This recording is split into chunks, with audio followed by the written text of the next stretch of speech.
ನಮಸ್ತೆ ವೀಕ್ಷಕರಿಗೆ, ನನ್ನ ಚಾನಲ್ಗೆ ನಿಮ್ಮೆಲ್ಲರಿಗೂ ಸ್ವಾಗತ. ಇವತ್ತಿನ ವಿಡಿಯೋದಲ್ಲಿ ಕೆಲವು ವಚನಗಳನ್ನು ತಿಳ್ಕೊಳ್ಳೋಣ ಬನ್ನಿ. ಮೊದಲನೆಯದು, ಕಾಗೆ ನಂದನವನದೊಳಗಿದ್ದಡೇನು ಕೋಗಿಲೆಯಾಗಬಲ್ಲುದೆ. ಕಾಗೆ ನಂದನವನದಲ್ಲಿ ಇದ್ದರೂ ಕೂಡ ಅದು ಕೋಗಿಲೆಯಾಗಲು ಸಾಧ್ಯವಿಲ್ಲ.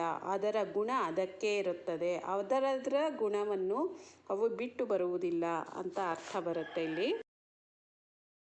ದೇಹದೊಳಗೆ ದೇವಾಲಯವಿದ್ದಾಗ ಮತ್ತೆ ಬೇರೆ ಕಡೆ ದೇವಾಲಯಕ್ಕೆ ಹೋಗುವುದೇಕೆ? ಬೇರೆ ಕಡೆ ದೇವಾಲಯ ಇರುವುದು ಏಕೆ?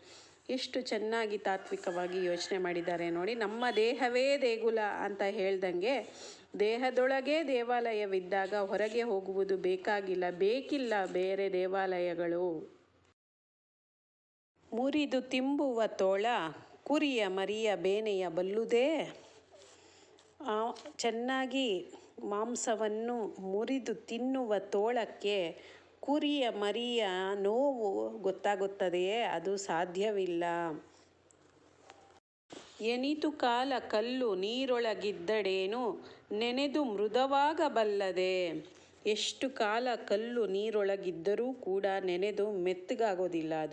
ಅದರ ಗುಣವೇ ಗಟ್ಟಿಯಾಗಿರುವಂತಹ ಗುಣ. ಅದನ್ನು ಬಿಟ್ಟು ಅದು ಬೇರೆ ಗುಣ ಬೇಕು ಅಂತ ನಾವು ಅದರಿಂದ ಒಂದು ಬಯಸುವುದು ಕೂಡ ಸರಿಯಲ್ಲ.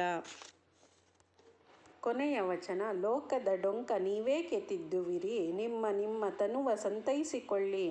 ನಿಮ್ಮ ತನುವ ಸಂತೈಸಿಕೊಳ್ಳಿ, ನಿಮ್ಮ ಮನವ ಸಂತೈಸಿಕೊಳ್ಳಿ.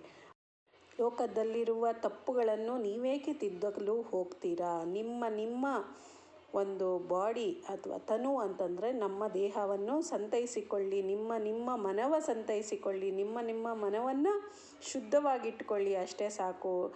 ಲೋಕವನ್ನು ತಿದ್ದುವುದಕ್ಕೆ ನೀವು ಹೋಗಬೇಡಿ. ನಿಮಗೆಲ್ಲರಿಗೂ ಈ ವಿಡಿಯೋ ಇಷ್ಟವಾಗಿದೆ ಅನ್ಕೋತೀನಿ. ಈ ವಿಡಿಯೋ ಇಷ್ಟವಾಗಿದ್ದಲ್ಲಿ ಪ್ಲೀಸ್ ಈ ವಿಡಿಯೋನ ನಿಮ್ಮ ಫ್ಯಾಮಿಲಿ ಫ್ರೆಂಡ್ಸ್ ಜೊತೆ ಶೇರ್ ಮಾಡಿ ಹಾಗೂ ಒಂದು ಲೈಕ್ ಕೊಡಿ.